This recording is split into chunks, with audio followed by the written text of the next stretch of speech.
Voltamos a apresentar Justiça na Tarde. Justiça na Tarde Debate. Pois bem, são 15 horas agora no horário de Brasília. Então vamos nós ao nosso debate já anunciado na abertura do programa. Um debate que, com toda certeza, é importante que a sociedade, de alguma forma, de alguma maneira também, ela tome conhecimento do assunto e importante que ela também discuta entre os seus pares, nos locais de vozes, entre os vizinhos, porque o assunto é extremamente importante. Agora, vamos conhecer também as opiniões das nossas convidadas, do nosso convidado, se de fato é por aí. A importância, que eu digo, é na discussão. Agora, sobre o ponto, é que nós vamos saber, então, agora com as nossas convidadas, com o nosso convidado. O fato é que no Congresso Nacional está tramitando o projeto de lei que torna obrigatória a presença de um profissional de segurança em ambiente escolar para atuar no controle das entradas e saídas. Portanto, a lei que está, de certa forma, tramitando o projeto de lei visa, portanto, alterar a lei de diretrizes e bases da educação nacional, que é a Lei 9.394 de 1996, e recebeu relatório favorável, portanto, dos parlamentares. Ao justificar o projeto, o autor afirma que a presença de um profissional de segurança treinado e qualificado para atuar no controle de entradas e saídas de escolas é uma medida simples, pouco dispendiosa e muito eficaz. Portanto, também argumenta que o profissional poderá identificar e revistar alunos com comportamento alterado, avaliar situações suspeitas e perceber a presença de pessoas estranhas nos arredores da escola. Portanto, esse é o projeto que, inclusive, já passou pela Comissão de Segurança Pública. E existem outras comissões que a matéria precisa passar, tanto a nível de Senado como também a nível de Câmara. E nós, já antecipando aqui o debate, trouxemos então as nossas convidadas, as quais passamos agora a cumprimentá-las. Doutora Silvia Regina dos Santos Coelho, que é advogada, membro da Comissão de Educação da OAB-DF, analista legislativo da Câmara dos Deputados, doutora em Educação com pós-doutorado em Educação e especialista em Ciência Política, né, doutora Silvia? Seja muito bem-vinda. Um prazer mais uma vez receber a senhora aqui nos estúdios da nossa emissora e muito boa tarde para a senhora. Boa tarde, seu Walter Lima. Uma honra estar aqui com os senhores novamente na TV Rádio Justiça, e na sua pessoa quero saudar os colegas aqui participantes, doutora Bárbara, doutor Justino. Uma honra estar aqui com vocês. Muito obrigado pelo convite. Obrigado também a senhora por aceitar o nosso convite, doutora Bárbara Fontoura Souza, que é advogada especialista no direito das famílias e direito do trabalho. Ela preside a comissão do Estatuto da Criança e do Adolescente do IBDFAN-DF e é membro da Comissão Nacional da Criança, Adolescente e Juventude, também do IBDFAN. Doutora Bárbara, mais uma vez, muito obrigado.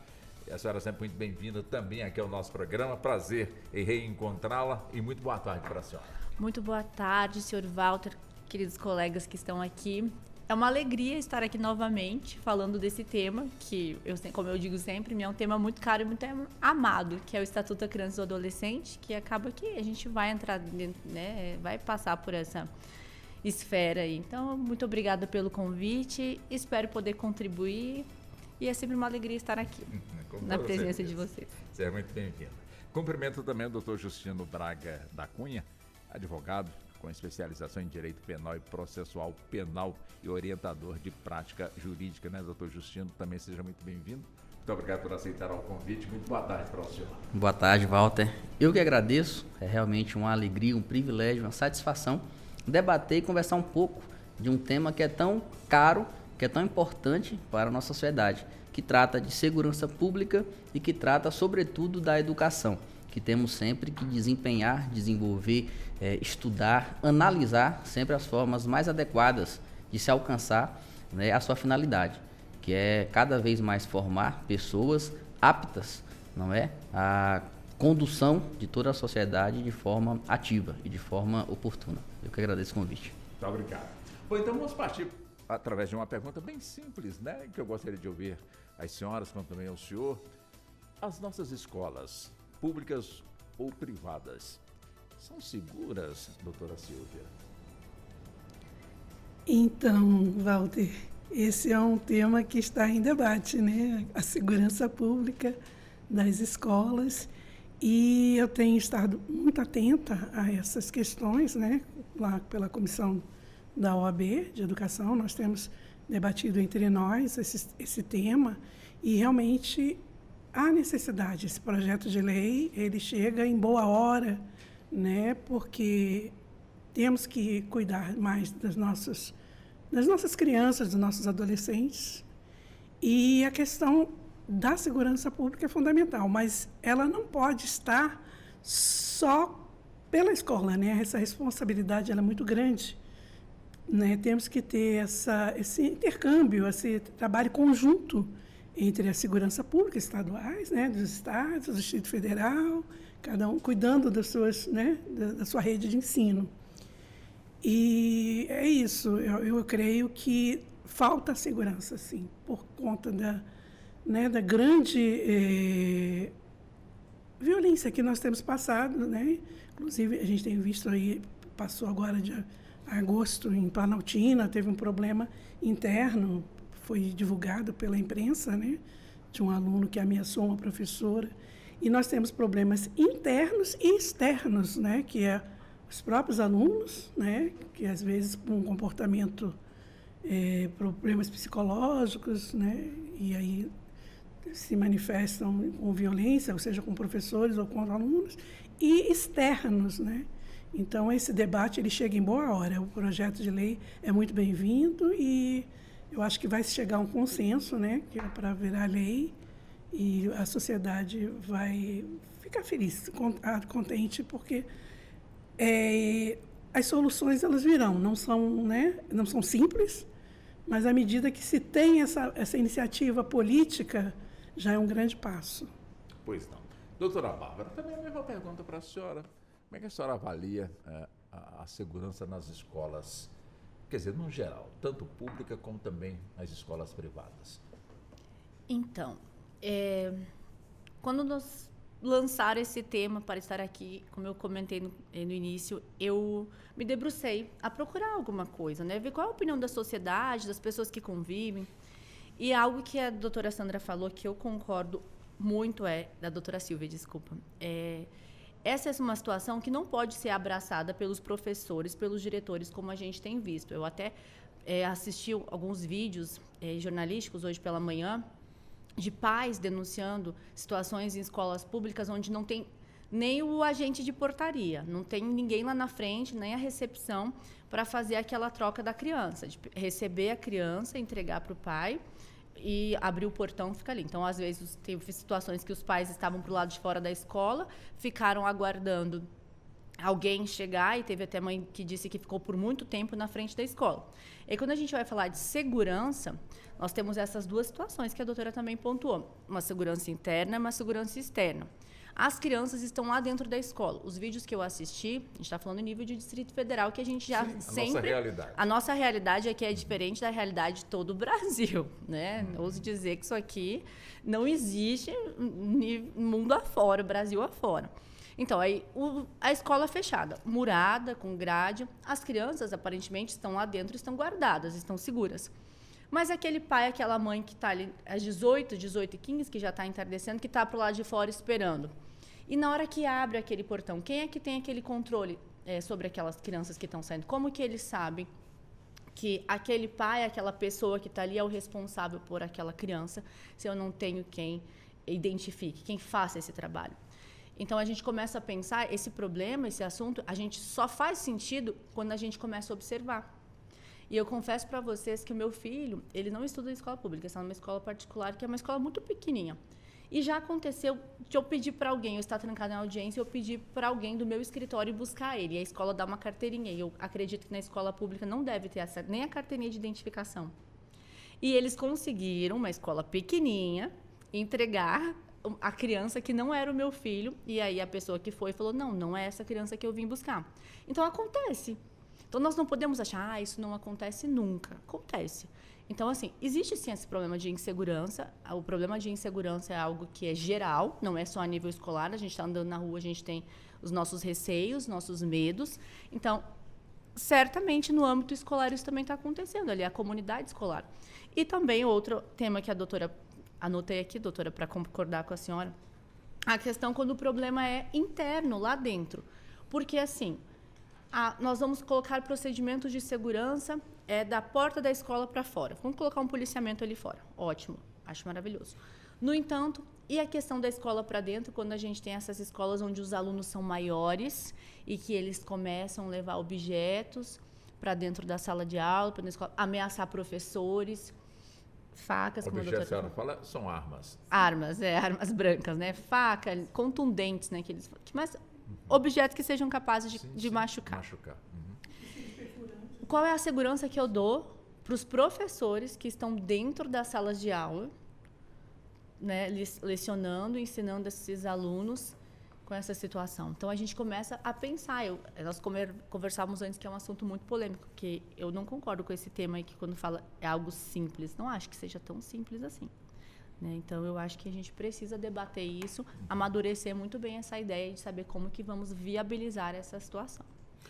Chegou agora com o doutor Justino e a mesma questão, doutor Justino. O senhor já ouviu a doutora Silvia, a doutora Bárbara, o senhor concorda com elas, discorda? Qual é o ponto de vista do senhor em termos de segurança quando abordamos esse item nas escolas? Walter, uma coisa que eu acredito que ninguém tenha dúvidas, não é? É que o debate, o embate de ideias, o projeto voltado para esse tema é um só. Com o objetivo de trazer paz, de trazer segurança para as instituições de ensino. Não há dúvidas, até os números, né, nos relatam e nos esclarecem, muito transparente isso, que estamos tendo, né, episódios de violência nas escolas que têm que ser estudados e combatidos. Temos os estudos que nas pesquisas, né, que nesse período de 2002 até 2023, aqui no Brasil tivemos 36 atentados nas escolas. Desses 36 atentados, resultaram em 164 vítimas. Dessas 164 vítimas, tivemos 49 mortes. Então, são estatísticas que nos transparece que algo tem que ser feito. E o debate e os estudos e esse tipo, né, de embate de ideias é muito válido e oportuno por isso. Então, não há dúvidas que estamos tendo uma situação que os poderes estão se movimentando, que a sociedade está se movimentando para encontrar a melhor solução. Não é nada fácil. Quando se trata de educação, quando se trata de segurança pública, não existe nenhuma questão simples. Não existe uma questão simplória, porque se envolve vários setores, várias pessoas, né, e várias ideias a serem colocadas de forma aberta e que propiciem, né, a melhor forma da sociedade se beneficiar com isso. Entendo. Doutora Silvia, realmente a proposta que hoje tramita no Congresso é para que em cada escola tenha, portanto, um profissional de segurança. Na escola, para fazer revista, caso haja necessidade, enfim. Mas tanto pode ser na escola particular como também na escola pública. Evidente que nós temos hoje, o batalhão escolar, evidente que tem a sua missão, enfim, para desenvolver, portanto, o seu trabalho. Evidentemente, também sabemos que existem embates na porta das escolas com brigas, agressões, há quem diga tráfico de drogas e outras coisas mais.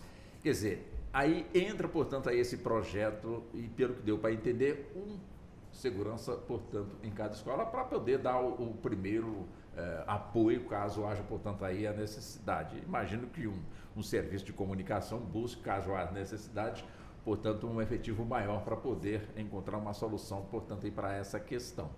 Quer dizer, quando falamos que na escola o que se foca é a educação, preparar, portanto, a cidadania, o cidadão, vamos imaginar, portanto, dessa forma, né, nesse critério.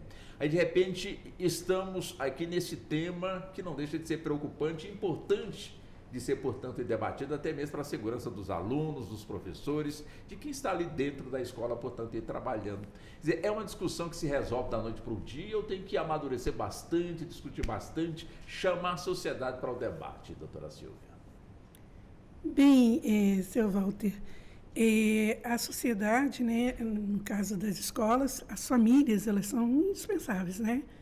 Junto com a Secretaria de Educação dos estados e com as escolas mesmo, né, os diretores de escolas, os gestores em geral, eles têm que se debruçar sobre isso, né? Eu acho que a partir de que for, né, virar lei, e isso tem que ser implantado nas escolas, não é de um dia para outro, né? Tem que fazer um próprio MEC, né, junto com a Secretaria de Segurança, vão ter que estar juntos nessas questões para fazer a implantação disso. E a questão do vigilante, que está bem explícito no projeto de lei, é importante, mas assim, o que eu vejo com a comunidade dos trabalhadores da educação, inclusive assisti a própria audiência, né, que o relator, senador Hamilton Mourão, importantíssimo, né, nesse tema, conduziu a audiência e trouxe vários palestrantes, né, de segmento da educação, da segurança pública, né, para que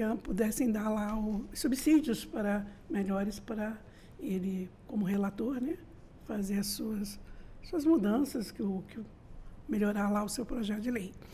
E a gente vê que no segmento da educação, nós somos favoráveis, né? Eu me incluo nesse...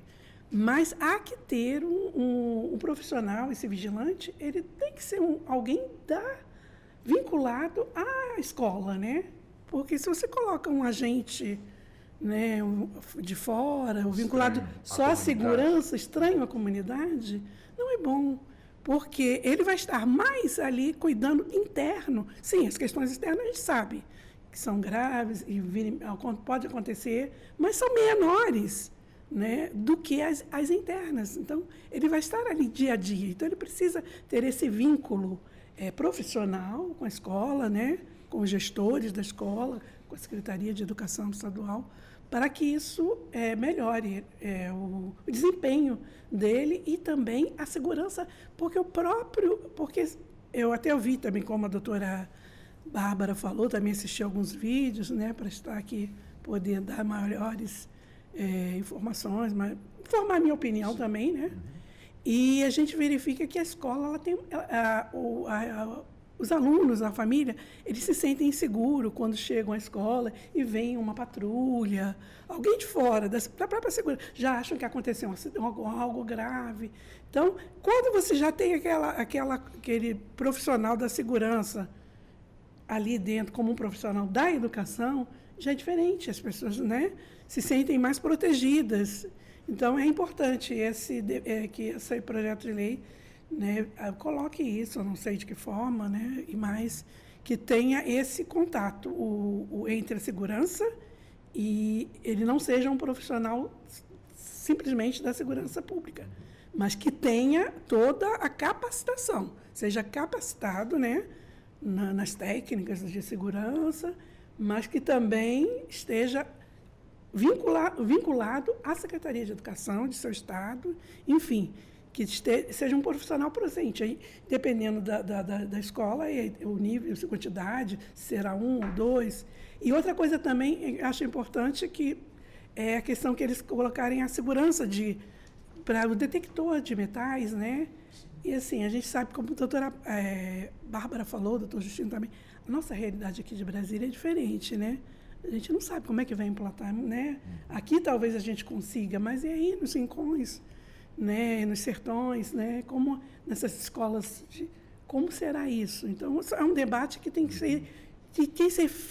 ser feito também em âmbito regional, que cada local tem a sua peculiaridade, né? O que para nós aqui pode ser medidas simples, né, de detector, mas talvez em outros locais não seja um custo maior. Quem vai subsidiar isso? A União, o Estado, o município. Tem todo um contexto que tem que ser debatido e se juntar, fazer as diretrizes básicas nesse projeto de lei e os estados e os municípios se debruçarem perante, né, suas escolas para poder dar esse apoio melhor de segurança pública. Interessante, né, doutora Bárbara, doutora Silvia, como também doutor Justino, que geralmente o debate ganha muita importância neste tema quando, infelizmente, acontece uma tragédia, né? E olha que já tivemos tragédias a nível de Brasil, com bebês morrendo, adolescentes morrendo, professores morrendo, serventes das escolas morrendo, enfim, tragédias assim que a gente imaginava que só aconteciam em países bem distantes aqui do nosso, longe da nossa realidade. Contudo, essa violência também está, portanto, aí nas nossas portas. Quer dizer, e para a senhora, doutora Bárbara, sobre justamente esse tema, né? Quando nós temos aí um debate já acalorado a nível de Congresso Nacional, eu já fiquei aqui antevendo, né? Tipo, bom, uma pessoa para ser contratada para poder cuidar da segurança, que não pode ser apenas uma, né? Exato. Vamos imaginar numa escala de 12 horas, então para cada dia temos que ter 2, né? Com a folga de 48 horas, no mínimo 6. Aí tem alguém que sai de férias, aduais, então vamos botar 8, alguma coisa nesse sentido, um efetivo, assim, imaginário.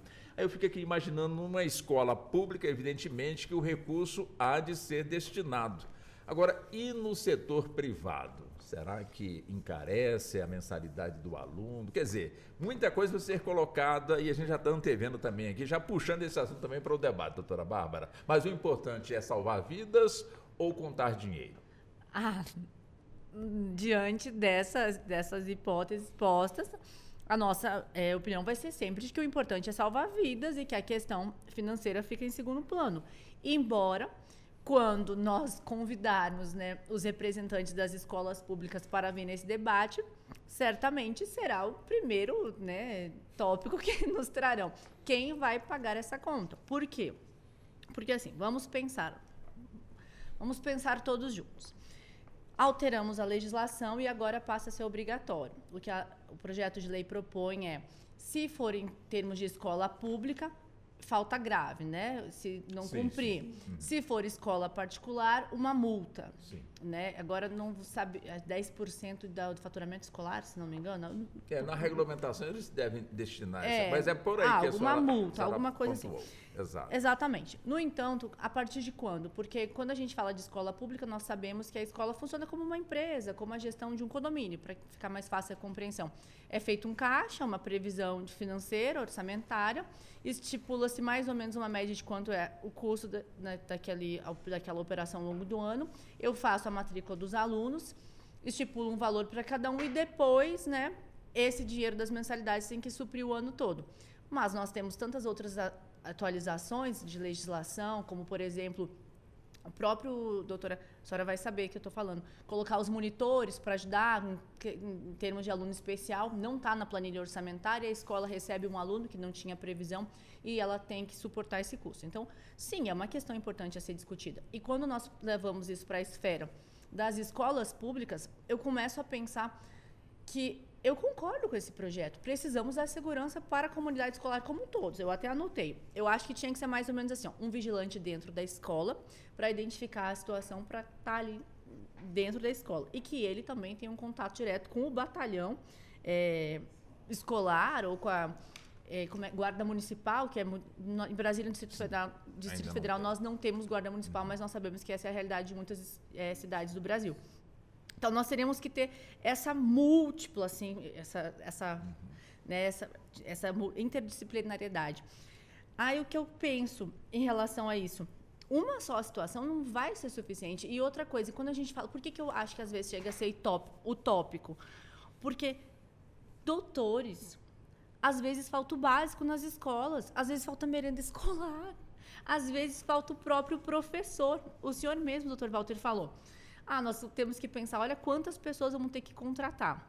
Aí é o atestado, é a licença não sei o quê. Aí eles vão ser o quê? Do quadro? Vão ser servidores estatutários? Vão ser empresas terceirizadas? Quem vai suportar esse custo? É um custo importante? Importantíssimo. Mas outras questões também são importantes e a gente não conseguiu ainda vencer elas. É o muro da escola que cai e que ainda nós não tivemos o orçamento direcionado para reconstruir. São professores que são contratados por concursos de urgência, temporários, que não têm vínculo. E que acontece justamente o que eu vejo que a Secretaria de Educação, né, os especialistas em educação querem combater, essa desvinculação. Hoje é um professor de matemática, amanhã é outro, mês que vem é outro, e aí parece que não segue. Então, assim, eu acho assim, é muito complicado a gente falar disso, porque é necessário, volto a dizer, necessário. Está anotado, é necessário, todos concordamos que é necessário. Mas e de onde sai o orçamento? Como que vamos viabilizar a implementação desta legislação para que não tenhamos mais uma legislação, como outras que já temos, a nível de primeiro mundo, mas com a aplicabilidade próprias de um terceiro mundo, que é o que a gente tem aqui, de um país de terceiro mundo. Essa que é a minha questão. Ainda, o senhor fica à vontade, doutor Justino, caso o senhor queira, de alguma forma, pontuar o que disse a doutora Silvia, como também a doutora Bárbara, mas eu coloco para o senhor o seguinte: evidente que, no caso, a União, o Estado, tem por obrigação garantir a segurança, né, na cidade, de alguma forma, garantir, portanto, a segurança. Quer dizer, esse projeto, só estou provocando para a gente aprofundar cada vez mais, né? Esse projeto, uma vez aflorando, sendo debatido, com muitas concordâncias, evidente que também com discordâncias também. Quer dizer, o Estado, de alguma forma, ele ficaria, tipo assim, na boa, opa, então vamos ter a segurança naquela escola, então automaticamente eu só vou lá se eu for, portanto, acionado. E aquele trabalho preventivo, eu não preciso mais passar por ali, eu vou mais para uma outra área, me isento, portanto, aí dessa questão. Quer dizer, são detalhes que, com toda certeza, vão compor, portanto, aí a discussão, e eu gostaria de ouvir o senhor também sobre isso. Perfeitamente, Walter. Você entrou em um tópico, em um tema, né, em uma situação muito peculiar deste projeto, que tem que ser observado, que não pode passar sem uma análise aprofundada e uma análise técnica. O nosso artigo 144 da Constituição fala que incumbe ao Estado, se responsabilizar pela segurança pública. Temos que ver um pouco mais de forma aprofundada as questões, segundo o projeto, né, que as escolas particulares, como que ficariam as escolas particulares nessa exata situação, já que o nosso artigo da Constituição é muito claro nisso. Haveria aí, portanto, uma inconstitucionalidade nesse item do projeto que fala especificamente das escolas particulares, né, fornecerem algum tipo de segurança ou não. Isso tem que ser aprofundado. Esses debates, essas análises pontuais de itens, de tópicos, de palavras que estão neste projeto tem que ser aprofundado, tem que ser debatida, tem que ser falado, né, e fomentado discussões a respeito disso. Tá? Não posso deixar jamais de falar, sempre que estou em uma mesa discutindo, comentando sobre educação, me vem uma máxima que eu tenho desde quando eu era novinho, que é: educando os jovens, que nos eximiremos da obrigação de punir o adulto. Portanto, a educação ele tem um papel fundamental na formação do caráter, da personalidade da pessoa assim que chegar à fase adulta. E para educar uma criança, precisamos de vários outros, né, situações, que a segurança está muito atrelada a isso. A gente consegue educar uma pessoa em um cenário que ela esteja segura, que ela esteja confortável, que tenha nela, que desperte nela a vontade de ir, a vontade de se sentir totalmente, né, de forma harmônica naquilo que ela está. E para se chegar a isso, temos que ouvir a sociedade nos pontos principais e específicos da educação, que aí volta nas palavras do senhor, quando fala, né, o que foi debatido na mesa aqui, dos professores que estão na linha direta com os estudantes. Eu acompanho, né, esse tema há algum tempo, e eu converso com bastante pessoas a respeito disso, de como que os professores encaram essa ideia. E vejam só, por até uma surpresa nessas pesquisas, nesses acompanhamentos que eu fiz, a maioria, no geral dos professores, eles não veem com bons olhos policiais ou setores de segurança interno à escola. Porque tem toda uma argumentação, né, que o principal, que o fundamento, que o princípio pedagógico não é justamente constar profissionais, né, no interior das escolas. E aí se começa a abrir um leque imenso para o debate, um leque imenso para várias interpretações, para várias maneiras, não é? De se adequar isso, que de um lado precisamos, como os dados nos mostram, de segurança nas instituições, e de um outro lado, pelo menos é o que se aparenta, né? Que tem várias situações que não mostra tanto assim, com tanta certeza assim, que isso dos profissionais de segurança dentro das escolas serem benéficos, né, essa questão estudantil. Eis aí, né, a maravilha de você debater. Eis aí a maravilha de você discutir, de você consultar diversas pessoas para que possamos sempre chegar na sagrada finalidade do bem comum, do bem à sociedade. E nós não temos dados Doutora Bárbara. que nos garantam, desculpa, nós não temos dados que nos garantam. Na verdade, eu acredito que vai ser meio que um projeto piloto, vamos colocar. E aí eu lembrei que quando eu estudava na escola pública lá no Rio Grande do Sul, nós tínhamos um policial, até isso a minha memória afetiva destravou. Nós tínhamos a presença de um policial, no Rio Grande do Sul se chama Brigada Militar. Nós tínhamos um brigadiano, como costumava falar, que é um policial militar dentro da escola. Obviamente, não vou saber precisar como era. Eu comecei a pensar que isso já era, não lembro se era usual no restante do país, se era realidade na questão da educação, dentro das escolas, mas eu lembro. E a escola que eu estudava, ela tinha realmente uma característica de ser uma escola de comunidade, uma escola um pouco difícil, se é que vocês me entendem. Então, acredito que era essa a explicação. Mas a verdade é que nós não temos esses dados, né, doutor Justino, para falar se realmente... Acho que nós vamos fazer um teste, um projeto piloto, e vamos ver o que a experiência nos diz, nos revela. Doutora Silvia, a preocupação numa sala de aula com o professor, com o aluno, fica aqui imaginando, quer dizer, sempre quando a notícia é negativa, tem alguns estados que, de alguma forma, têm a infelicidade de noticiarem balas perdidas que alcançam alunos, professores, servidores dentro de escolas, universidades. Quer dizer, por mais que haja uma certa proteção para esses alunos, mas infelizmente acontece, é realidade. Como também temos escolas onde sequer muros existem, ou sequer algum tipo de conforto também existe. E daí a citação de Brasília, como foi dito aqui, eu concordo plenamente, é fora do comum, né? do normal. Ou seja, as escolas aqui de Brasília, em que pese que também são inúmeros os problemas. Não estamos aqui em berço esplêndido de forma alguma. Também enfrentamos, com toda certeza, situações adversas aqui nas escolas da nossa capital federal. Mas estamos falando num todo, né? Num Brasil de tamanho, portanto, continental. E se a lei chega para poder alcançar todo o território nacional. Daí o debate que nós estamos aqui promovendo. Mas a pergunta que eu quero chegar na senhora é a seguinte: a tranquilidade numa sala de aula para o professor, para o aluno, é fundamental para o aprendizado? Sem essa... Opa, escutei um barulho, será que foi tiro? Será que foi bombinha? Será que foi isso? Será que foi o escapamento de um carro? Joga no chão, vamos esconder. Como é que a senhora vê, portanto, aí esse aspecto da tranquilidade numa escola e uma escola que não tem essa tranquilidade, e daí a cobrança, porque o professor, porque o aluno, enfim, quer dizer, tudo isso tem que ser levado em conta, doutora Silvia, ou não? Bem, seu Walter, creio que sim, tem que ser levado em conta, né? Por conta da questão o professor hoje, ele acaba sendo um psicólogo, ele tem que ter outras habilidades, né, pelo contexto, né, da nossa vida em sociedade, né?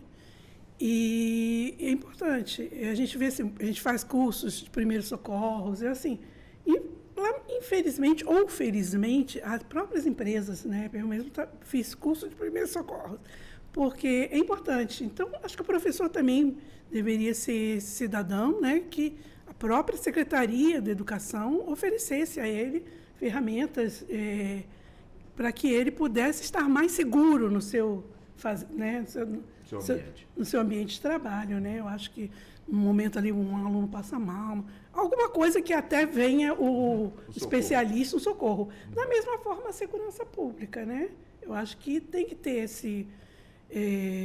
contato maior com os professores, até que se implante esse profissional de segurança pública que vai dar o apoio. Os professores, os trabalhadores daquele, em geral, não só os professores, né, que tem outros profissionais ali ligados, eles deveriam ter cursos básicos, né? Ninguém vai fazer o que o profissional da segurança pública tem que fazer. Mas eu acredito que a gente precisaria dar maior suporte. E o MEC, com a segurança pública, trabalhar mais em conjunto, né, os gestores, né, com a Secretaria de Educação dos estados, para que fizesse esses cursos. Né? E eu estava pensando aqui também, mais além, né, a gente sonha, e são coisas, o projeto ele suscita outras ideias, né, porque é muito complexo, né? A questão da carreira, né? Como vai ficar esse profissional? Porque a gente fala, é da segurança pública, educação. Aí, assim, a segurança pública, ela tem que ter carreiras, né? Então, eu acho que poderia fazer, porque o que hoje se questiona muito, os trabalhadores da educação, como eu já falei anteriormente, né, dessa falta de vínculo, né? Colocar profissionais que não têm um vínculo. Tá. Então, fazer, com o tempo, ter um profissional específico, né, que vai ser esse agente aí de segurança, com carreiras, porque também o profissional tem que se sentir valorizado. Né? Você tem uma carreira, eu sou agente escolar, que é uma hipótese que eu estou levantando, nada, né? Um agente de segurança pública, mas eu tenho uma especialidade, a minha especialidade é agente escolar. Né? Eu não sei tudo da segurança pública, eu trabalho com agente escolar, então vou ter as técnicas específicas para como combater isso. Aí você, né, as polícias civis, militares, vão dar essas técnicas que eles já conhecem.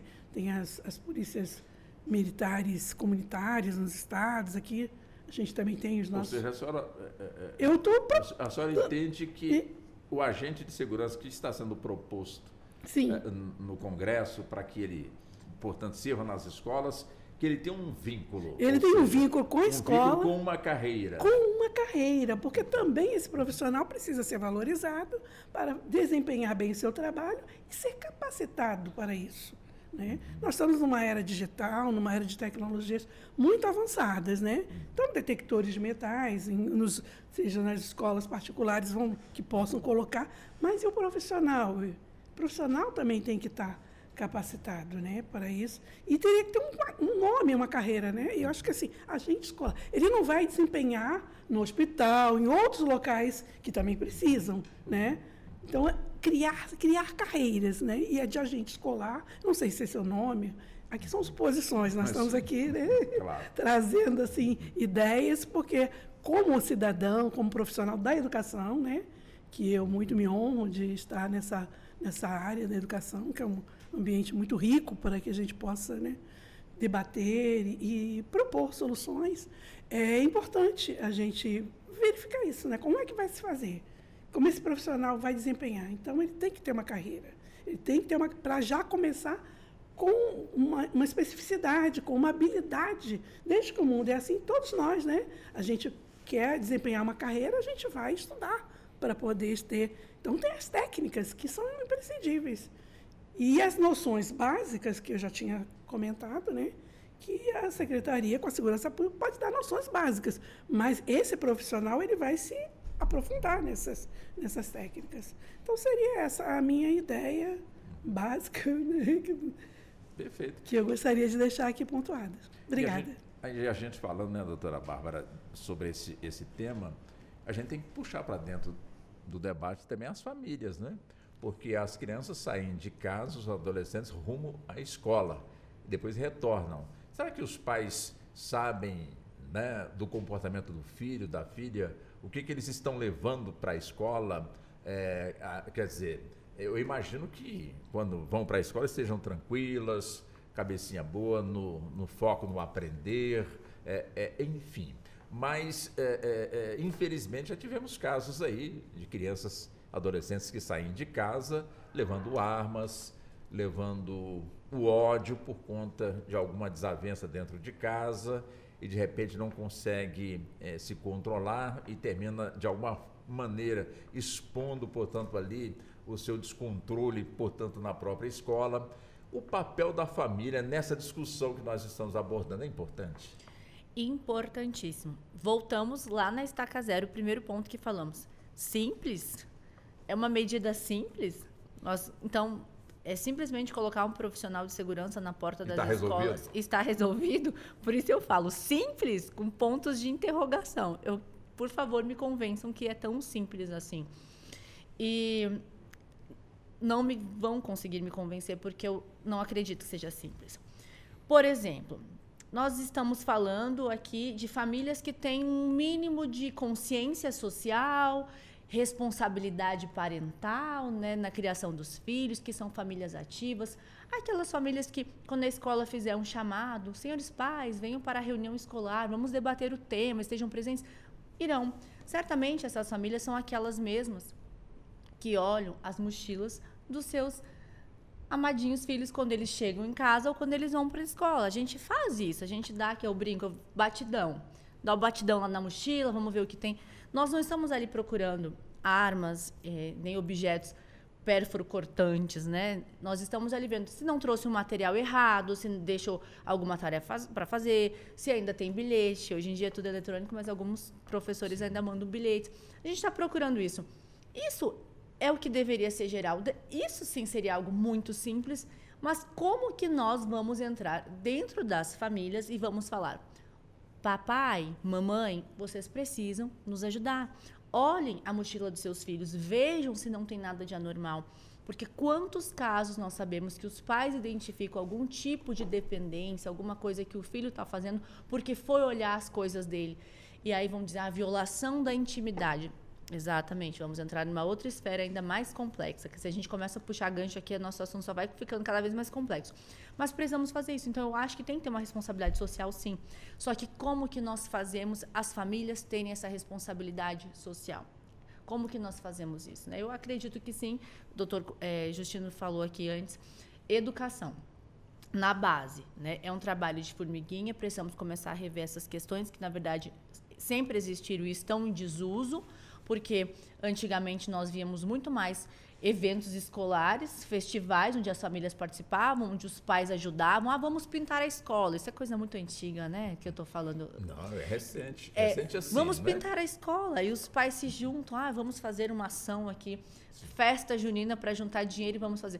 A escola é deles, eles entendem que a escola é deles. Se a comunidade não adotar a escola, não começar a tratar a escola como sendo deles, que é algo que nem tem como estar numa legislação, é uma coisa que é social mesmo, é consciência social, eu acho que a gente não consegue viabilizar muitas coisas. Porque imagine, como nós falamos antes, vamos colocar detectores de metais na porta das escolas, né?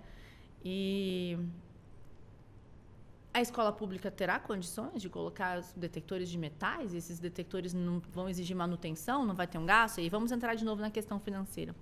E outra, será... E a doutora Silvia que vai poder nos responder, porque ela é uma especialista em educação. Será que nós não vamos deixar o ambiente escolar muito parecido com aquilo que nós temos lá no ambiente prisional, um sistema socioeducativo para adolescentes, né? A questão de... Será que a gente não está colocando assim, nossa, vamos revistar crianças agora? Vamos colocar detectores de metais para crianças? Eles estão indo para a escola ou eles estão indo... à guerra.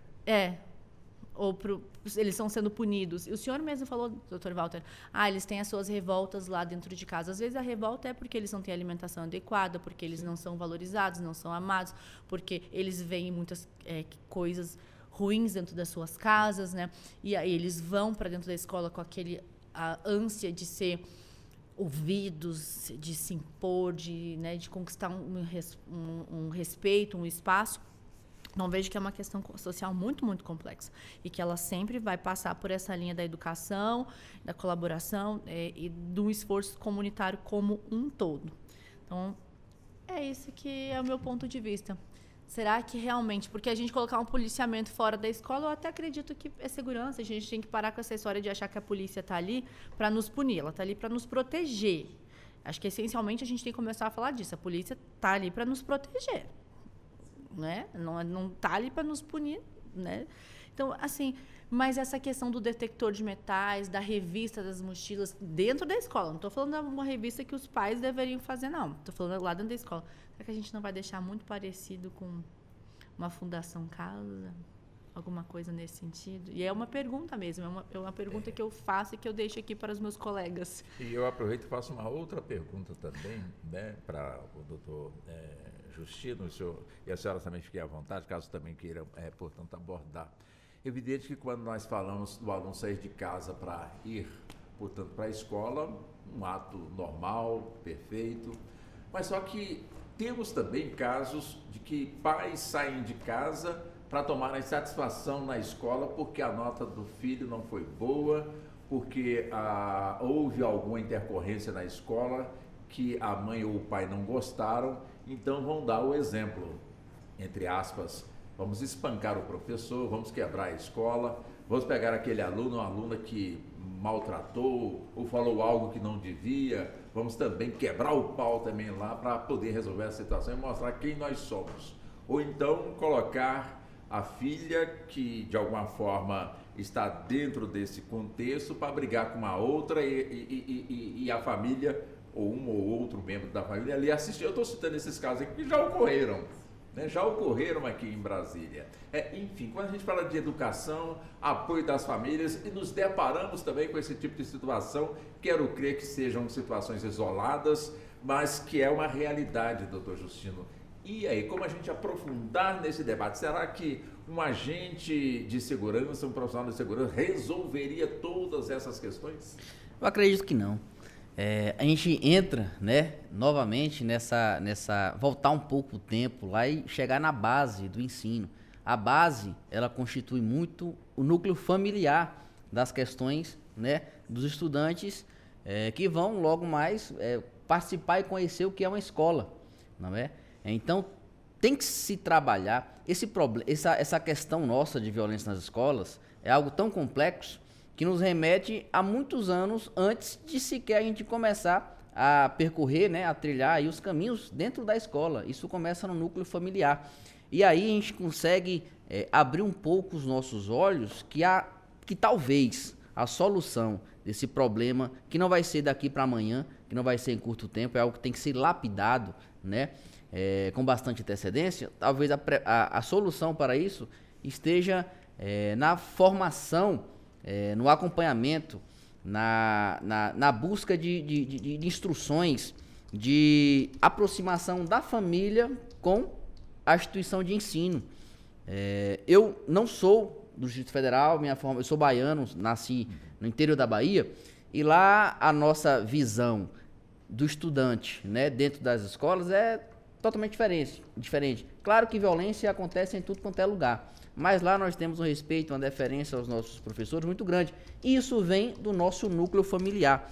Portanto, talvez esse nosso problema aí, o começo da solução para ele esteja realmente na formação dos professores, dos pais, na aproximação dos familiares com a escola, em fazer campanhas de aproximação da família com os estudantes, de verificação de como que está a conduta do estudante na escola, da utilização de sistemas de inteligência, que hoje nós temos essa possibilidade também de utilizar, né, a máquina estatal, né, para conseguirmos, né, algumas ferramentas para ajudar em questões de violência, de conhecimento, né, de todos os estudantes, na preparação dos professores, nos debates com os professores para possibilitar que eles indiquem, não é, determinada situação, determinado comportamento do tal estudante e assim prevenir. Temos sempre que ter em mente a questão da prevenção em qualquer tipo de situação que venha, pelo menos, a aproximar de violência. Então temos que fazer vários trabalhos de base da família, da escola nos primeiros anos, para que possamos, né, conseguir êxito, conseguir algo duradouro, não é? E não apenas solução, né, tentativa de solução a curto prazo. Eu acredito que é por aí, que seja por aí. Acredito também que por isso, né, que esse debate às vezes é tão caloroso, com discussões de várias ideias diferentes, o que é bom, o que é útil, né, importante para que possamos, né, ter algo concreto, que possamos ouvir todas diferentes opiniões, não é? E é assim que a gente vai formando situações duradouras e benéficas para toda a sociedade. Doutora Silvia, será que está no contexto do qual nós estamos aqui abordando a questão da segurança nas escolas? É um tema que, com toda certeza, não é um assunto somente nosso aqui no Brasil. Vários países aí, tidos como de primeiro mundo, enfim, enfrentam situações até piores do que as nossas que nós enfrentamos aqui. Mas vamos, portanto, cuidar da nossa realidade sem perder o foco na realidade alheia, né? É onde eu chego e pergunto, portanto, aí a senhora, justamente nesse ponto que nós, portanto, estamos aqui abordando. Quer dizer, recentemente nós entrevistamos aqui, fizemos um debate com o professor Álvaro Domingues, que é o presidente do Conselho de Educação aqui do Distrito Federal, e ele se mostrou muito preocupado, né, com o desinteresse do aluno de ir para a escola e o desinteresse também, por motivos vários, de pessoas que hoje não citam mais que querem ser professores ou professoras quando atingirem, portanto, ali a idade da definição. Bem diferente de alguns anos atrás, que perguntava uma criança o que você vai ser quando crescer? Professor, professora. E hoje não se tem muito, portanto, disso. Quer dizer, essa falta de interesse de ir para a escola ou de estar na escola ensinando, será que teria alguma, dentro do contexto, alguma raiz no ponto que nós estamos aqui abordando? Ou seja, a insegurança de eu ser professor ou professora, a insegurança de eu estar em sala de aulas e sofrer isso, sofrer aquilo e aquilo outro? Bem, doutor Walter, eu entendo que essa questão é complexa, né? A gente vem, ao longo dos anos, verificando, né, essa desmotivação, como o senhor mesmo falou, da carreira, né, do pedagogo, do professor, né, das ciências, enfim, para dar aula, né? Sim. E o que ocorre? Eu acredito que o que falta hoje na sociedade mesmo, né, é a valorização do profissional. Quer queira ou não, todos precisamos estar valorizado. E a carreira, né, profissional é que alavanca isso, né? E nós todos queremos estar, né, em uma profissão porque gostamos, porque temos vocação, porque é o primordial que a gente gosta de fazer aquilo, né? Mas que também recebamos, na medida do possível, para aquela profissão e que tenhamos progressão, né? Porque não dá para você já chegar no topo. Você começa com uma carreira e vai subindo. Então, eu acredito que é primordial isso, que as secretarias de educação, elas têm que valorizar. Eu não sei como, já se buscou muito, mas tem que haver esse debate maior na sociedade, né, para que isso ocorra. O que acontece hoje muito, e a gente vê a reclamação dos trabalhadores, né, da educação, dos vínculos temporários. É fato que, né, as pessoas gostam, a gente faz, né? Estou iniciando minha carreira, né, então eu vou fazer. Mas a gente não quer ter aquele vínculo temporário. A gente quer fazer parte daquela instituição e de ter um. Então, assim, essa questão, a ascensão de professores temporários, ela tende a uma finalidade, né, que é a falta de professores. Não se descarta, é importante, mas, ao mesmo tempo, ela desmotiva. E também os professores que já estão ali, que não, às vezes, por conta que tem outros professores, né, temporários, a carreira não alavanca. Então, eu acho importante, como eu já falei, para todo profissional que se for colocar, tem que ter uma carreira. Eu acho que é importante. Esse agente de segurança, ele tem que ser alguém que esteja especializado, porque sem essa especialização fica difícil, né? Criar vínculos e criar esse sistema mais formador de pessoas com especialidades, né? Hoje, você vai no médico, você não vai no médico sem medicação, você quer ir no médico, né? Eu estou fazendo aqui uma suposição, nós queremos ir num especialista que nos atenda. Assim é a educação. Então, ela não pode ser temporária, nós não podemos ter profissionais. Sim, não estou desmerecendo o trabalho dos temporários, em hipótese nenhuma. Eles são importantes, né? Porque, às vezes, o professor entra de licença, doença, e não tem profissionais ali vinculados que vão substituí-lo. Para essa questão da substituição, é imprescindível. Mas não pode o Estado, né, e as escolas particulares manterem esse nível de formação só para ter pessoas o tempo todo e não criarem essas carreiras, né, ou não melhorarem. As carreiras existem, né? Mas dar uma formação e motivarem sempre, porque a gente que é da área da educação, a gente fala, é imprescindível que haja formação inicial para aqueles que estão iniciando a sua carreira, nas licenciaturas, né? E a formação continuada. E de todos, né? Todos da carreira da área de educação tem que ter para o seu nível ali de trabalho, né? Para pedagogia, para todos ali, todos têm que ter uma formação continuada. Eu acho importante e é isso que eu me vinculo, a minha opinião é assim. Bom, vamos fazer o seguinte, olha que uma hora já se passou, né? O tempo voou, né?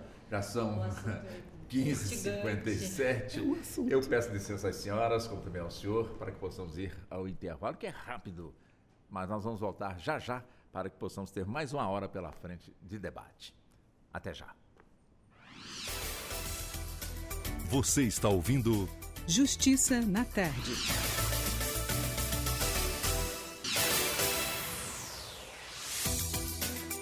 Voltamos a apresentar Justiça na Tarde.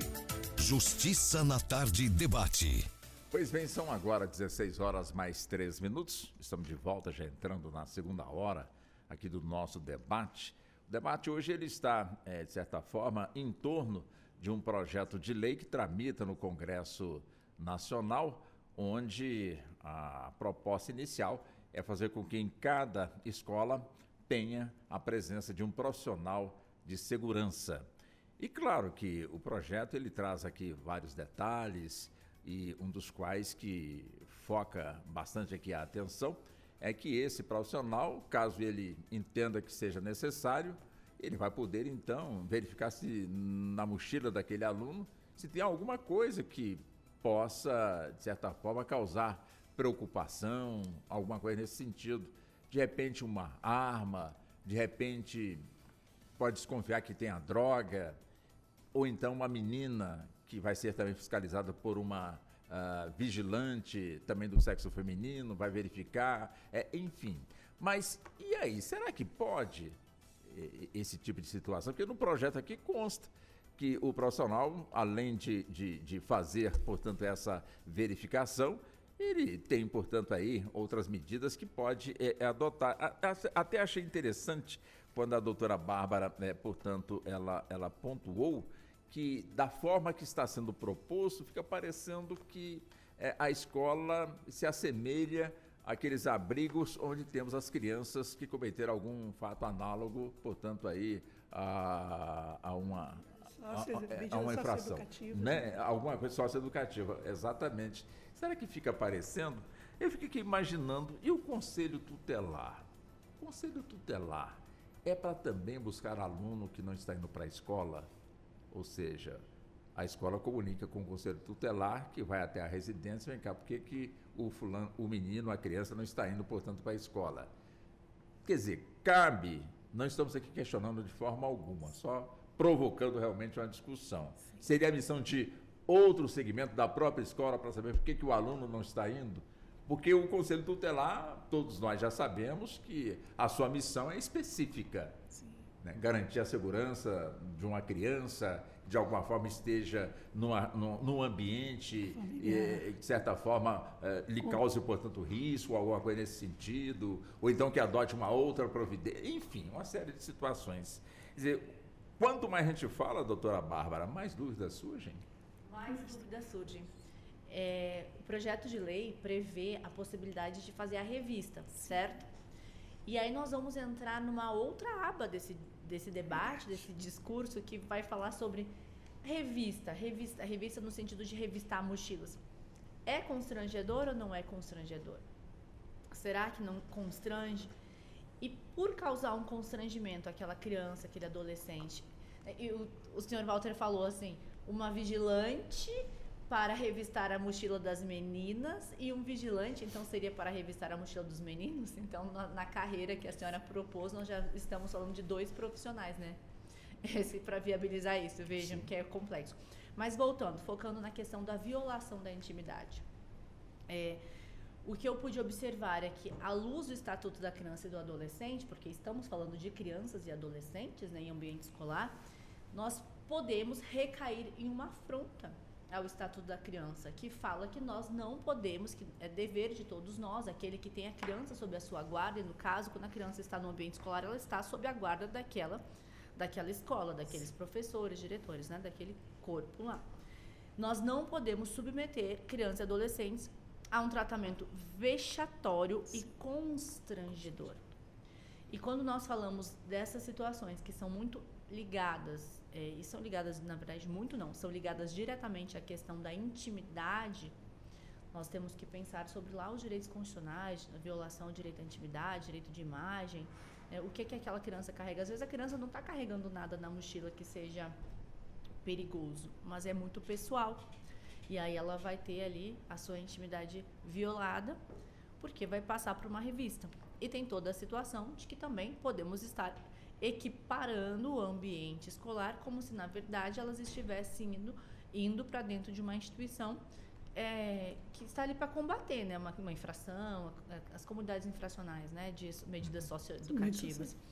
Então, nós temos essa questão toda. Então, podemos citar alguns artigos do ECA que me parecem que podem estar sendo violados, que podem vir a ser violados, se autorizarmos que essa revista seja feita. E aí, obviamente, quando nós falamos sobre, o doutor vai me ajudar com essa parte do direito constitucional, que nós temos aqui, às vezes, o equilíbrio, né, dos direitos. Mas qual direito que a gente vai escolher defender aqui? Né? Da intimidade, da segurança, né? Então, tem toda essa questão que nós temos que começar a pensar também. Como que isso vai funcionar na prática. Interessante que nesse projeto também tem também a figura da criação, dentro da lei, do projeto de lei, tem a premiação para reconhecer o trabalho dos profissionais de segurança pública e defesa social. Né? Inclusive essa proposta do ex-senador Flávio Dino, hoje ministro do Supremo Tribunal Federal, e também que institui o Livro Nacional do Mérito na Segurança Pública. Ou seja, o projeto ele é bem amplo. Uma parte que até mesmo para, de certa forma, aumentar aqui as informações do assunto que nós aqui abordamos, o projeto altera a Política Nacional de Segurança Pública e Defesa Social para determinar a inclusão de critérios para a concessão de premiações a policiais civis, militares, federais, rodoviários e legislativos, bombeiros, guardas municipais, guardas portuários, agentes de trânsito, servidores do sistema penitenciário, dos institutos de criminalística, de medicina legal, de identificação e das secretarias estaduais e das secretarias nacionais de segurança pública, de defesa, proteção e defesa civil e de políticas sobre drogas, todos integrantes do Sistema Único de Segurança Pública. Bom, aqui já entra, portanto, numa outra seara, mas está dentro também aqui dessa discussão. E nós nem falamos ainda, ou falamos muito pouco, portanto, das novas tecnologias que hoje elas são muito utilizadas em vários segmentos da nossa sociedade, público ou então privados, mas que chegam de forma tímida ainda nas escolas, que poderia ser, de certa forma, também debatido, discutido, aprofundado. Como é que o senhor vê também esse aspecto, doutor Justino? Perfeito, Walter. Na sua fala, você pontuou, né, você destacou várias questões importantes nesse projeto.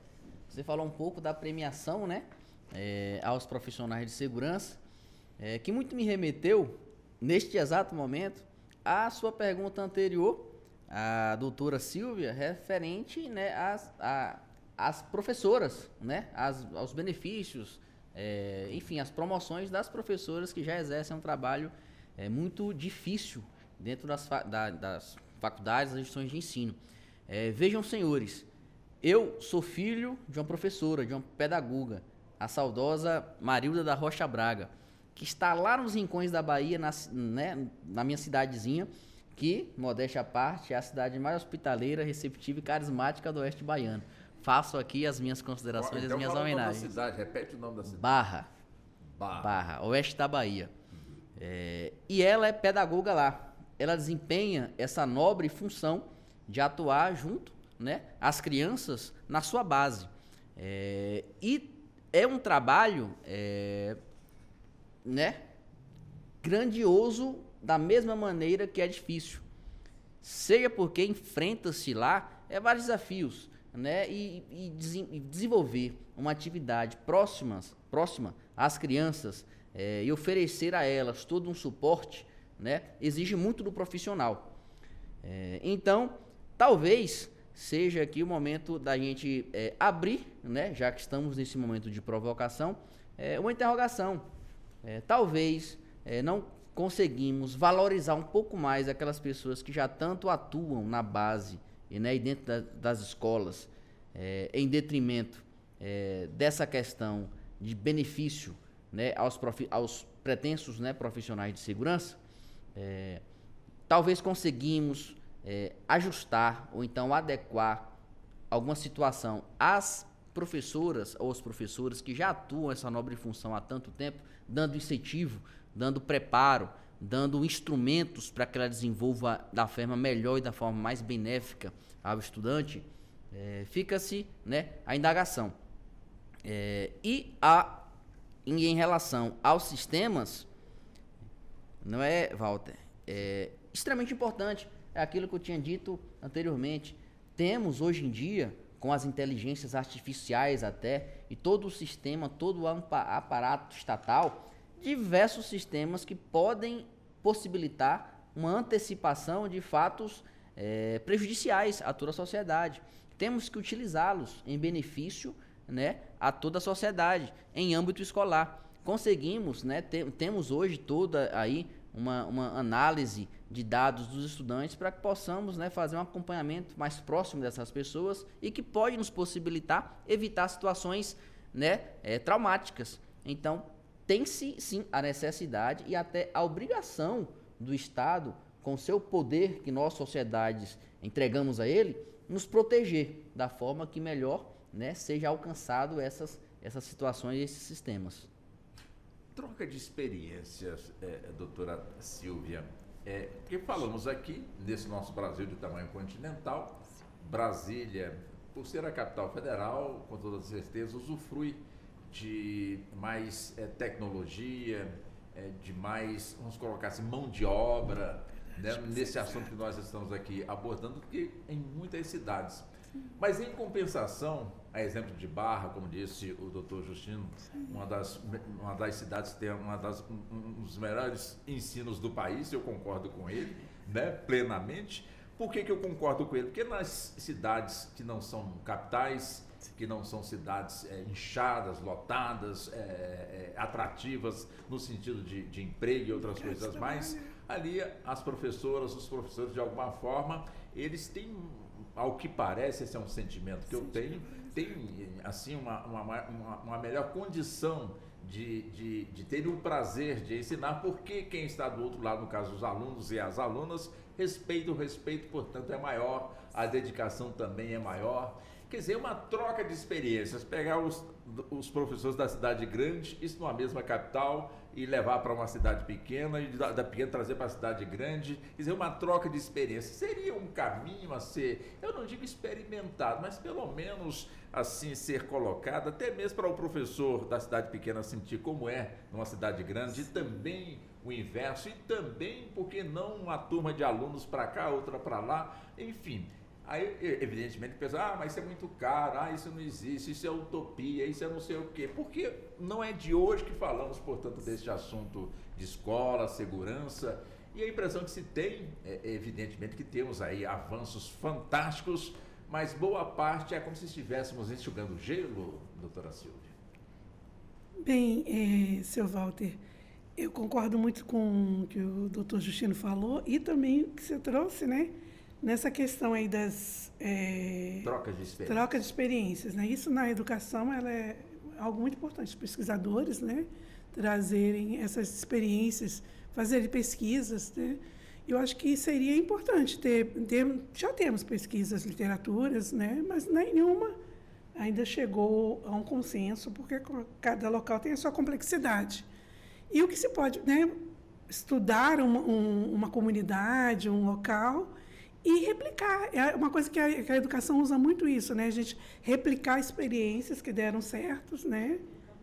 O intercâmbio cultural. Eu acho que isso funciona de uma forma, né? Porque cada lugar tem sua especificidade, mas tem coisas que são próximas, que são similares, que podem ser implantadas. Então, essa troca de experiências, ela é muito importante. Eu me vinculo a essa corrente da literatura, né? De pesquisa, e eu acho que trazer também experiências internacionais para o nosso ambiente e verificar naquilo que é compatível, né, com aquela sociedade, com aquele município, vamos tentar implantar. Eu acho que seria uma forma de ter soluções mais viáveis, né?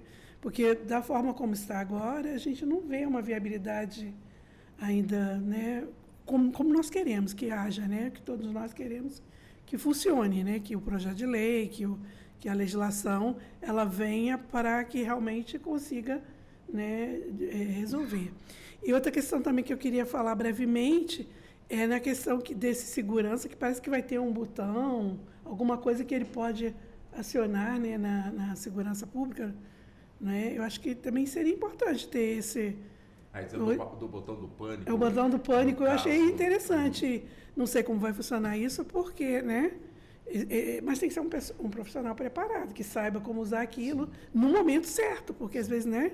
Você aciona aquilo num momento inadequado, tem determinadas situações que pode ser resolvido ali mesmo, né? Por isso que esse profissional também é importante, ele estar dentro da escola, né? A senhora é entusiasmada com a educação, não é, doutora? Muito! Vamos falar de educação, eu passo um dia aqui conversando, não é, doutora?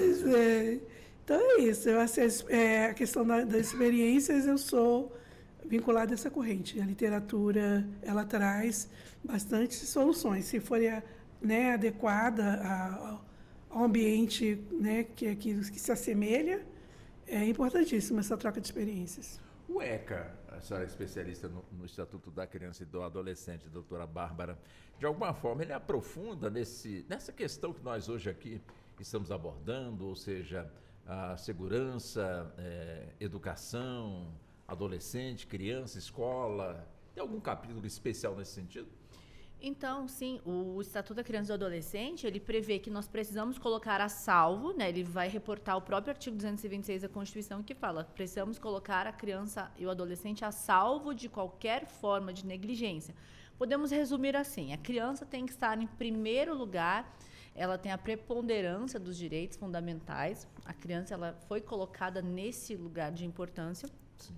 Isso significa que precisamos de políticas e de todas as atividades possíveis e projetos para fazer com que a criança tenha acesso à educação, à segurança, para que ela tenha um desenvolvimento sadio. O sadio, a gente pode dizer, entra na parte da alimentação adequada, uma educação adequada. É o Estatuto da Criança e do Adolescente que diz que a criança tem direito a uma vaga na escola e que essa educação tem que ser de qualidade. Não basta eu dar a vaga na escola, tem que dar a vaga e tem que dar um ambiente propício. Então, assim, quando nós falamos segurança na escola, sim, nós estamos falando de dar segurança para as crianças, logo nós estamos promovendo aquilo que o Estatuto da Criança e do Adolescente nos determina, correto? No entanto, foi essa preocupação que eu trouxe antes. Não podemos deixar qual é o direito que a gente vai escolher. Por um lado, temos a questão da segurança, todos concordamos com isso.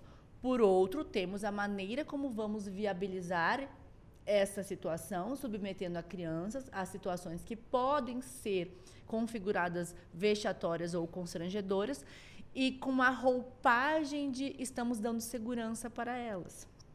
Por isso que eu acho que é uma questão que precisa ser muito pensada e que não pode ser tratada como se fosse algo simples. Se fosse algo simples, não estaríamos aqui há 2 horas, nós, 4 pessoas entusiasmadas em falando desse tema, e não teríamos tantas discussões aí em todas as áreas do saber, né, tratando sobre essa questão. Mas o que eu gostaria muito de falar, que o Estatuto da Criança e do Adolescente, ele passa a ser fortalecido quando eu tenho um ambiente escolar, e aí eu vou me filiar à senhora, que é uma entusiasta da educação. Eu acredito muito nisso. Eu acredito que, e ao senhor também, que o senhor já falou isso, nós precisamos fazer esse intercâmbio cultural que o senhor falou, esse intercâmbio pedagógico, e juntar lá a sua mãe pedagoga lá na cidade de Barra, na grande cidade de Barra, a experiência da doutora, eu vou chamar ela de Sandra de novo, doutora Silvia, e usar essa ideia do senhor pegarmos as escolas modelos do Brasil. Lá na minha terra, no Rio Grande do Sul, também tem uma cidade que eu lembrei o nome aqui, ó, Cidade de Feliz. 100% das pessoas são alfabetizadas e são escolas públicas. Precisamos pegar esses exemplos que dão certo, que deram certo, juntarmos essas pessoas especializadíssimas, colocarmos elas numa sala de reuniões e falar o que funcionou para você, o que não funcionou, o que vocês precisam. E eu acho, e a doutora vai concordar comigo, que vindo dos profissionais de educação, o que eles vão dizer antes de pedir segurança nas escolas, eu tenho para mim, eu desconfio que eles vão pedir um fortalecimento da carreira dos professores, do magistério, das licenciaturas, né? Salários, capacitação, né? Segurança, claro que sim. Aí eu anotei aqui que, para mim, a escola tem que ser o melhor ambiente possível. A escola tem que ser atrativa a ponto da criança querer estar lá, passar um dia na escola. E quando vocês dois, que o Dr. Walter e o Dr. Justino falaram de tecnologia, eu fiquei pensando, a tecnologia poderia nos ajudar a tornar a escola tão atrativa, né? E hoje as escolas particulares até já implementaram algumas laboratórios de informática, robótica, que a escola se tornasse tão atrativa que as crianças quisessem estar ali naquele ambiente, que elas iam ter outras preocupações. Se elas chegassem na escola, fossem acolhidas, tivesse a merenda escolar, o lanche. Sabe, é uma coisa assim que é um sonho, como a senhora falou. Para mim chega a ser um sonho. Eu fecho meus olhos, eu consigo imaginar esse ambiente perfeito que tornaria a escola o melhor ambiente de todos, onde com certeza nós estaríamos menos preocupados em combater a criminalidade aí fora, a violência, se nós estivéssemos olhando, colocando a lupa, né, o nosso holofote em cima dessa situação. Eu acho que é isso. Eu acho que isso sim é promover o Estatuto da Criança e do Adolescente assim na base. Isso é segurança pública, isso é educação. Enfim. Perfeito. Deixa eu chegar também no doutor Justino. Eu não sei se para esse projeto de lei se houve audiência pública no nosso Congresso Nacional, né, para ouvir especialistas, enfim. Mas os grandes especialistas nesse assunto não seriam os professores, estão lá, né? Os alunos, os servidores, por que também não a associação de pais e de alunos, enfim, né? Associação de pais e alunos, mestres, quer dizer, ouvindo, portanto, esses segmentos, enriqueceria ou não, tiraria ou não determinadas dúvidas, de certa forma, também trariam novos dados para dentro de uma discussão que poderia, de alguma maneira, resolver grande parte dos temas que hoje nós estamos aqui abordando. E olha que esses temas estão sendo abordados hoje e que já vêm sendo abordados há muitos anos atrás e até agora não temos ainda, portanto, o ideal que a sociedade, de alguma maneira, busca, que é justamente mandar os seus filhos para a escola e ficarem na certeza de que eles vão estar seguros, as crianças estarão seguras, sem nenhum tipo de problema, o professor vai estar seguro, não vai ser necessário entrar na frente de uma bala, de uma faca, para proteger, portanto, aí os seus alunos, como já tivemos as nossas heroínas, os nossos heróis que enfrentaram bala, faca, perderam a vida para salvarem, portanto, ali as suas crianças, cuja escola também foi invadida. Como é que o senhor vê isso? Evidentemente, a linha de raciocínio que eu vejo, né, nessa situação é justamente essa que o senhor acabou de comentar e que as doutoras já estão falando, né, justamente nisso. O principal interessado nisso aqui, nessa discussão inteira, é a sociedade. Como é que chama a mãe do senhor? Marilda da Rocha Braga. Dona Marilda, se ela viesse numa audiência pública, ela teria muito o que falar nesse ponto que nós estamos aqui abordando? Com certeza, com certeza. Não só ela, como as colegas dela, como a diretora, como a coordenação, como toda a equipe escolar da minha cidade, gostariam imensamente de serem consultadas a respeito disso. São as principais pessoas, né, que lidam com essa situação diariamente, que tem situações, né, que elas têm que resolver, situações que envolvem as famílias do estudante, que envolvem todo o corpo, né, escolar, que aparecem, né, e que elas têm conhecimento, talvez mais que todos nós que estamos aqui, para falar de forma mais precisa, de forma mais concisa daquilo que acontece. A consulta a essas pessoas específicas, aos professores, às professoras, né, que estão todo dia na labuta, que estão todo dia nesses desafios aí, nessas agruras, nessas situações complexas, não é? Envolvendo os estudantes, que têm que ser consultados. Evidentemente, não podemos falar aqui que não houve pesquisas. Houve. Então, foram feitas diversas pesquisas, foram consultados diversas instituições de ensino, foram consultados vários representantes, né, da educação, mas ainda para que possamos alcançar de forma mais efetiva e de forma mais clara, não é? Um resultado favorável para toda a sociedade, tem que ser alcançados vários outros professores. E isso em inúmeras cidades do país, entende? Porque a situação da minha cidade é diferente de uma cidade, por exemplo, em São Paulo, é diferente da realidade do Distrito Federal, é diferente de uma cidade no Piauí. Coloca a minha Anápolis aí no meio. Aqui Anápolis. Então, tem que ser observados várias realidades que são diferentes, a depender de quê? A depender da formação, né, da cultura de determinado lugar, que revela, evidentemente, situações ali, né, que podem acontecer na escola que a pessoa esteja, que o estudante esteja. Então, a consulta tem que ser feita de forma aberta, de forma abrangente, no máximo que pudermos, precisamente nessas pessoas que estão na linha de frente das situações envolvendo a educação, envolvendo a violência nas escolas. Uma discussão que não se encerrou e que aos poucos vai se assentando também, constatando a sua importância, é o celular, doutora Silvia, na escola. Nesse assunto que nós estamos abordando, questão de segurança, o celular seria bem-vindo, porque por mais que se diga que em sala de aula o celular tem que estar desligado, para que a atenção do aluno não seja desviada para outro assunto, porque senão vai, de certa forma, comprometer o seu aprendizado. Daí a necessidade do professor estar sempre ali, de alguma maneira, pedindo, já que tem gente que prefere não ir à escola do que ficar sem, portanto, aí o seu celular.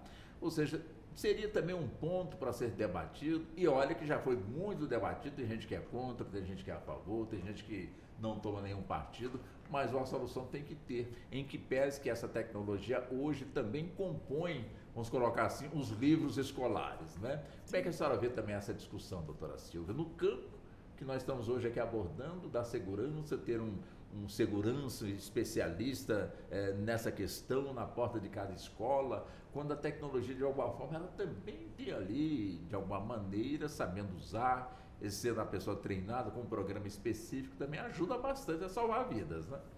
Sim, só retornando aqui a questão que você suscita aí da questão do celular, o uso pelos alunos ou para o profissional? Não, pelos alunos. Pelos alunos, sim, né? Porque os profissionais às vezes passam uma aula... Que alunos levam os seus celulares, né, junto com eles. Porque eu tenho lido assim, muito, né, pela literatura e na questão aí da própria mídia, né? Algumas escolas já têm proibido, né, a presença de alunos com celular, né? E, assim, quando eu fiz uma das minhas pesquisas que eu fiz numa escola no Paraná, em Curitiba, eu achei muito interessante que eu não vou citar o nome da escola, mas é uma rede bem conhecida, tá? E eles têm eles fazem um contrato de convivência logo que inicia, chama de contrato de convivência. Então, no início do ano, eles fazem uma reunião com os pais dos alunos e eles vão ali estipular o que nós queremos, né? Então, assim, há um contrato entre alunos, né? Ali você discorda, concorda e vão colocar. Eles põem lá um quadro, né? Achei muito interessante. Isso já tem algum tempo, foi em 2017. Mas funciona. Então, assim, se ficar convencionado, isso com a concordância dos alunos e dos pais e da direção da escola, todos participam. Olha, nesse contrato de convivência, determinado uniforme é isso, a roupa é assado, o celular não vai ser permitido. Então, as pessoas têm que respeitar. É uma coisa que nós temos que colocar para a nossa sociedade, que nós temos normas e convenções para que possamos conviver em sociedade, gostando ou não. Se eu aceitei aquela convenção, eu tenho que me adequar a ela, certo? Para podermos, né, que as aulas vão ser melhor, porque o celular ele é importante, mas ele atrapalha a aula, né? Então, que se o aluno leve ou ele deixe um local, que aí a escola vai ter que ter um local específico para que ele possa usar no recreio, em determinados horários que ele possa usar, né? Então, tudo isso eu acho que é uma forma de que a escola tem capacidade interna de resolver, né, essas questões. E como o próprio doutor Justino citou, né, a questão dessa interação, das experiências, e a doutora Bárbara também falou muito brilhantemente sobre essa questão, falando do ECA também, né, da questão do constrangimento, que a gente não pode, né? Então, nós temos leis, temos convenções. O que nós precisamos é aplicá-las. Não precisamos criar tantas, né, normas, porque elas já existem. E o que nós precisamos é ter conhecimento, nossos profissionais da educação conhecê-las, né, e colocar em prática. Eu acho que esse contrato de convivência, cada escola criando, e aí os pais dos alunos, né, ali também elaborando junto com os gestores e seus alunos, isso vai dar muito certo. Eu me somo a essa corrente. E a senhora, somaria, doutora Bárbara? Somaria. E ainda vou puxar um gancho daquilo que o senhor falou um pouco mais cedo, sobre aquela história dos pais que ainda vão até a escola tirar satisfação com os professores. Aí eu fico pensando, a escola não tem, eu adorei essa ideia do termo de convivência, né? O regime de contrato de convivência, as regras próprias, né? Sim. Como a gente fala, regras claras, relacionamentos duradouros. Não existe essa máxima. Então, assim, no início, a escola já apoia. Olha, aqui nós não admitimos isso. Porque se não é falado também, aí o pai não sabe se pode, se não pode, aí eu atuo na área de direito de família. E sabe uma situação que tem que, só para contextualizar, às vezes, não é porque a criança quer levar o celular para jogar. Porque eu sei, por exemplo, o meu filho, ele ama jogar. Então, se eu deixar ele levar o celular, ele certamente vai ficar jogando a aula inteira. E a aula mesmo ele não vai assistir. Então, assim... Só que algumas famílias têm uma realidade peculiar, que é em relação às trocas de lares, né, do regime de convivência para pais separados, que não estão no mesmo lar, e precisam trocar, né? Então, a criança tem que ter um meio de contato ali, a gente tem que tentar viabilizar isso. Então, não adianta a gente pensar também que o celular as crianças estão levando só para uma questão de lazer, porque às vezes tem uma necessidade. Enfim. Mas aí eu fico pensando, se a regra não está posta, a regra não está clara, se eu não tenho essa especificidade, porque aí eu poderia combinar com a escola, né? Olha, o meu filho precisa ter o celular aqui, mas eu deixo aqui na secretaria, quando ele vai embora, ele pega e entrega. Enfim. Aí eu fico pensando, a regra não está clara. Aí a criança no meio da aula está lá com o celular e a professora vai lá e toma do aluno. Imagine o caos. Aí o pai, ou a mãe, ou o responsável, quem quer que seja, vai lá na escola no outro dia. Tirou o celular do meu filho, meu Enzo não pode passar por isso. Não pode passar por isso. Imagina a situação, né? Então, assim, ó, eu me filio à corrente de que celular durante a aula, desligado, guardado. Mas nós também sabemos que estamos falando de crianças. E, às vezes, a criança não vai ter esse controle de deixar o celularzinho, desligado e pegar só na hora do intervalo para mostrar um joguinho, né? Pro coleguinha. Então, assim, eu acho que não tem que ter mesmo, sabe? E tem que ter essa regra aí de convivência. Adorei isso. Acho que isso deveria se tornar praxe em todas as escolas de estabelecer dessa forma. Quais são as regras para ter um celular? Porque isso também vai dar liberdade para que, se o professor tomar alguma medida, não seja identificado como um arbitrário, ditador, tirou um positivo, inquisitor, sei lá o que E dependendo da forma que foi tirado, dá briga. Com certeza. Dá processo, Walter. Isso que é o pior, porque hoje em dia nós estamos vivendo tempos em que os pais querem processar os professores acabam que às vezes ficam com receio de tomar certas atitudes que há tempos atrás para nós parecia tão normal, tão comum. Eu lembro do meu pai falando, a autoridade na sala de aula é a professora, tem que obedecer a professora, se a professora falar, tá falado. Se chegasse em casa e falasse um A da professora, a gente que ficava de castigo ainda. Parece que hoje em dia os papéis estão invertidos, é como se os professores eles estivessem lá fazendo um favor, né? Ou sei lá, se a gente que está fazendo um favor para eles de nos dar a honra, o privilégio deles darem aula para as nossas crianças, né? Então, assim, eu acho que tá acontecendo uma inversão de papéis aí. Então, assim, eu me filio à corrente que acha que o celular no ambiente escolar, não. Pela falta de controle e pelos problemas que isso pode causar. Doutor Justino, e qual é a corrente que o senhor segue? Eu vejo... A favor do celular ou contra o celular na sala de aula? Eu vejo que a tecnologia, não é? Sabendo utilizá-la, ela é muito benéfica em todos os setores de aprendizado, não é? Se a gente conseguir, e aí você entra em todas as dificuldades que a gente está conversando, né? Se a gente conseguir, de alguma maneira, seja através das ideias aqui postas, não é? Conseguir utilizar esse meio aí, essa tecnologia, para benefício do estudante, né? Das diversas áreas, das diversos modos que um celular, que um tablet pode proporcionar, com certeza, acredito eu, que o aprendizado da criança vai ser aprimorado. Mas aí nós entramos nos poréns. Conseguimos fazer isso de forma efetiva? Estamos conseguindo fazer isso de forma efetiva? A utilização de um tablet, a utilização de um celular, hoje, em salas de aula, está dando reflexos positivos ou negativos para aquilo que está tentando se ensinar? Entende? Se conseguimos fazer isso de forma positiva para os estudantes, isso deve ser mantido.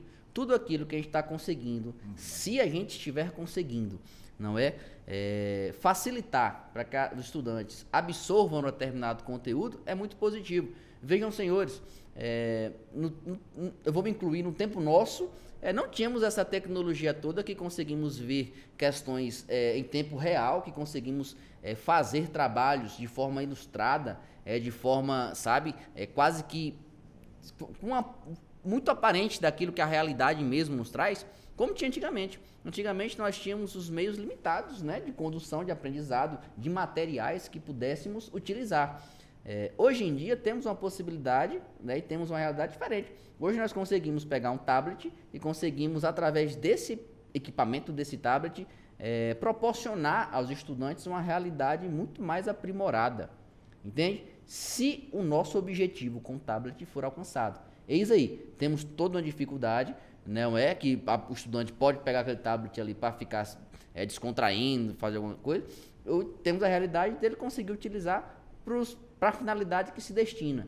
Temos aí alguma situação, alguma possibilidade tecnológica de evitar que aquele equipamento seja utilizado para outra finalidade? Conseguimos colocar nesse equipamento alguma situação para ter somente aquilo ali para fim de aprendizado? Conseguimos fazer isso no celular? Entende? Tem situações que, se conseguirmos conduzir o equipamento para um aprendizado efetivo, ele não só pode ser utilizado, como deve ser utilizado. E aí a gente tenta, né, entrar nessa situação de conseguimos ou não. Se conseguirmos, eu acredito que seja muito válido.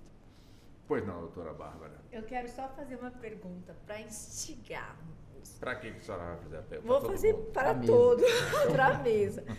Ok, e os estudantes? Porque se eu estou falando de uma escola particular, eu até consigo imaginar. Acho que a escola particular pode até colocar o celular ou o tablet na lista de material escolar e falar, olha, pais, nós vamos usar aqui os dispositivos. Mas voltamos para a realidade Brasil afora. E os estudantes que não têm condições de ter um celular, e aí nós vamos colocar dessa forma. Nós vamos aprimorar. Claro que a tecnologia tem que andar lado a lado com a educação. Mas e se eu não tenho condições? Se eu sou da família que eu não tenho condições de comprar um celular para o meu filho, então quer dizer que ele não vai participar da atividade que foi exigido um celular? Não sei. Então, voltamos lá à questão da inclusão social, inclusão tecnológica, né? Que foi algo que a gente nem é o nosso tema aqui, mas que vai... Mas não deixa de ser uma violência também, né? Uma criança, né, no tempo tecnológico, né, doutora Silvia, não ter um celular, né? Quer dizer, não deixa de ser também uma violência. Cadê a inclusão dessa Cadê a criança? inclusão? Cadê? Se nós vamos dizer assim, então o celular ajuda, então vamos inclusive usar os celulares para deixar, como eu disse antes, deixar a escola mais atrativa. Mas aí eu acho que não deveria ser com o celular. Eu acredito que, antigamente, eu fiz hoje é Instituto Federal, né? Brasil afora. Na época que eu estudei no Rio Grande do Sul, se chamava UNED. Cefet, UNED. Ai, que pessoa antiga. E lá tinha os laboratórios de informática, aqueles computadores gigantes que nem tinha como levar embora, porque tem outra questão, né? Porque se a gente colocar tablet...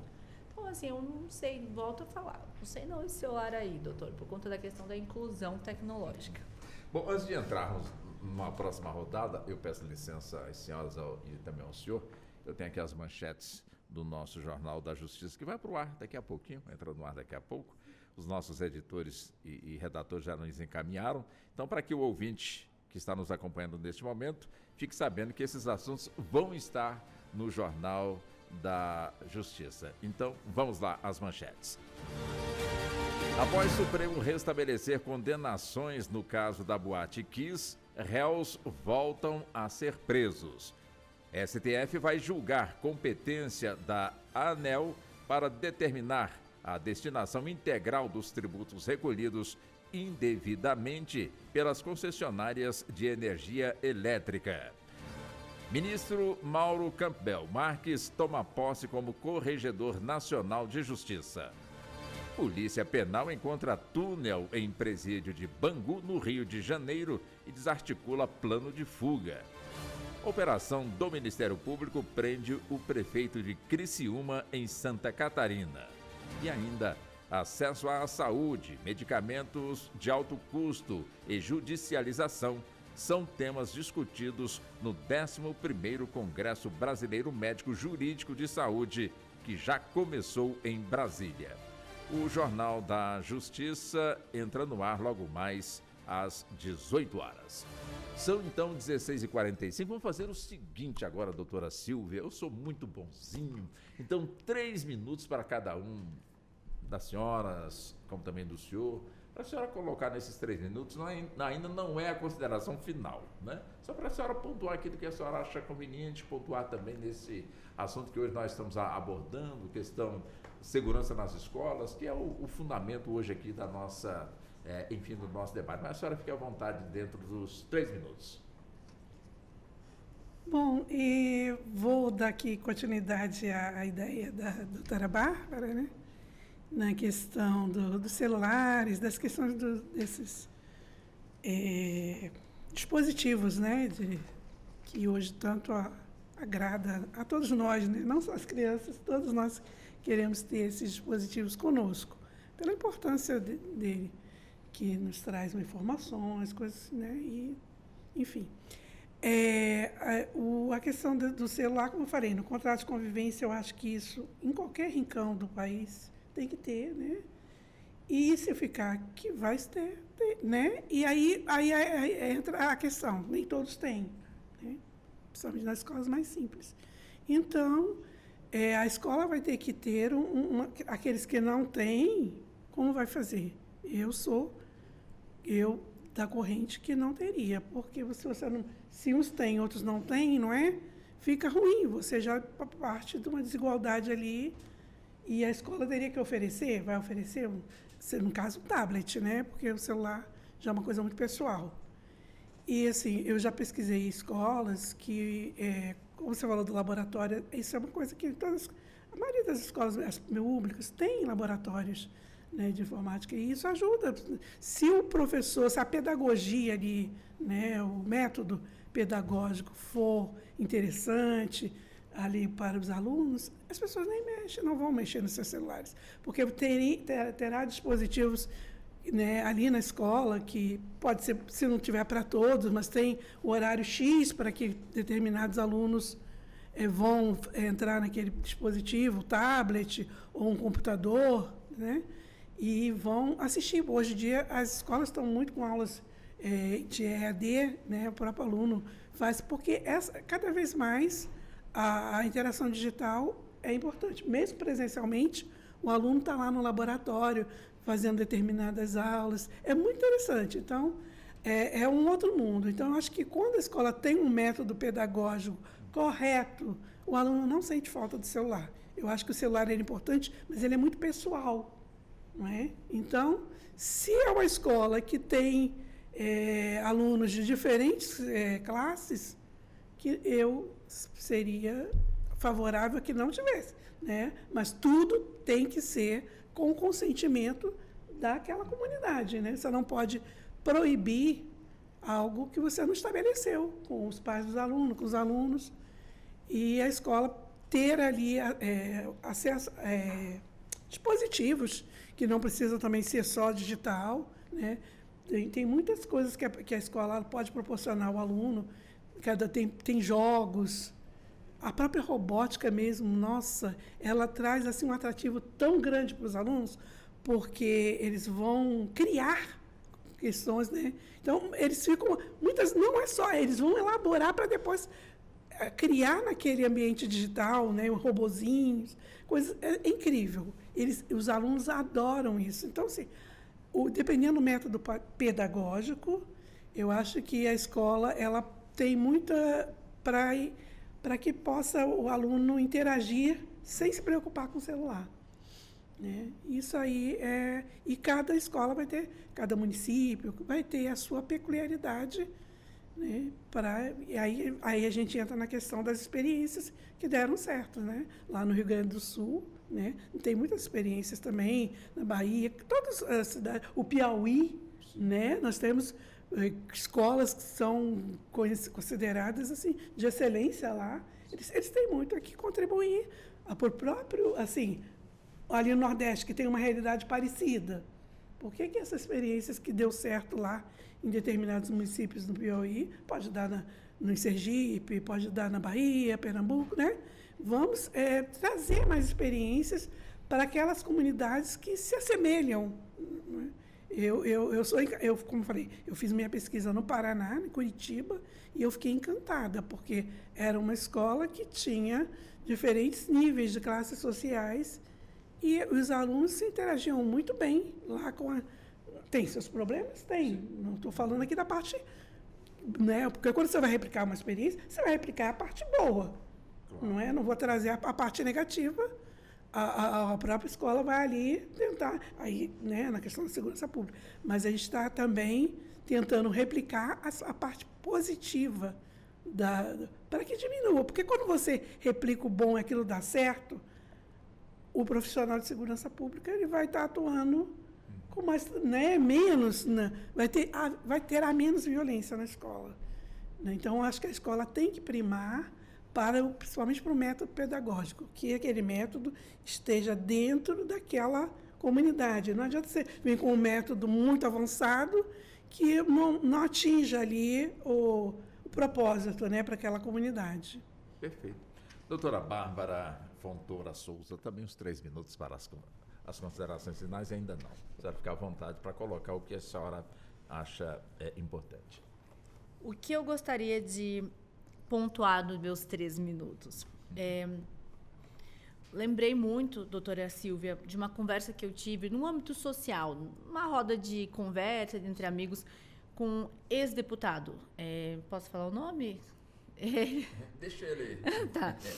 Ele me comentou uma vez sobre um possível projeto, algo que teria, ou não sei se chegou a ser projeto, não posso falar com certeza, sobre a possibilidade de um plano pedagógico regular a nível Brasil, para que justamente fosse uma maneira de nós evitarmos as desigualdades, que foi algo que a senhora trouxe, falando que por que alguns estados o nível de educação está mais elevado e em outro é menos, né? Porque às vezes não existe um plano pedagógico. E a gente pega uma experiência de redes privadas de ensino, a gente vê que a criança que está aqui vou falar do Distrito Federal, a unidade lá de Águas Claras daquela escola, os alunos do 3º ano estão hoje, né, dia 3 de setembro, estudando os seguintes conteúdos. O mesmo conteúdo está sendo estudado em todas as unidades daquela escola, que é para evitar essa desigualdade, essa falta de equilíbrio, né? E é algo que poderia ser pensado a nível de educação pública, claro, que observado essas nuances que a senhora mesmo pontuou, em relação às diferenças, questões culturais, questões sociais, questões de clima, né? E calendário escolar e tudo mais. Mas para a gente ter mais ou menos um equilíbrio entre os alunos do Brasil. Então, era isso uma situação que é capaz de evitar desigualdades sociais. E por que eu comecei a falar sobre desigualdades sociais? Porque quando a gente fala de desigualdade, a gente destrava algumas situações que pode, por exemplo, ser a questão do bullying. E é uma matéria que a gente não pontuou aqui, nosso tempo correu, né, voou aqui, nós não conseguimos pontuar, mas que vamos juntar esse tema com a questão da segurança, com a questão dos ataques nas escolas. Porque falamos, durante o intervalo aqui, de uma situação que foi reportada de uma escola em São Paulo, onde um dos ataques teria sido causado por um ex-aluno, que quando criança sofreu bullying na escola e guardou essa mágoa. E aí nós não sabemos se não foi por uma questão de desigualdade, por uma questão familiar, mas, né, temos que pensar em todas as possibilidades. E que anos depois essa mágoa fez com que ele entrasse na escola e fizesse esse ataque, né? Então nós precisamos também combater isso. E a gente sabe que desigualdade social também é uma maneira de gerar bullying, porque se eu dou acesso a uma criança, a uma situação, a um brinquedo melhor, uma roupa melhor, ela acaba que isso cria um dissabor entre as crianças ali. E a última questão que eu gostaria de abordar aqui, que eu acho que precisa ficar muito claro, a escola tem que ser envolvente. Então, assim, por que as escolas particulares, às vezes, estão tão à frente? Porque a escola particular, ela dá o conteúdo pedagógico, mas ela tem uma série de outras coisas. Tem um jazz, tem um balé, tem um futebol, tem uma cozinha experimental, tem um projeto de horta, que é aquela para a criança aprender a plantar lá a hortinha mesmo, né, para ter uma noção.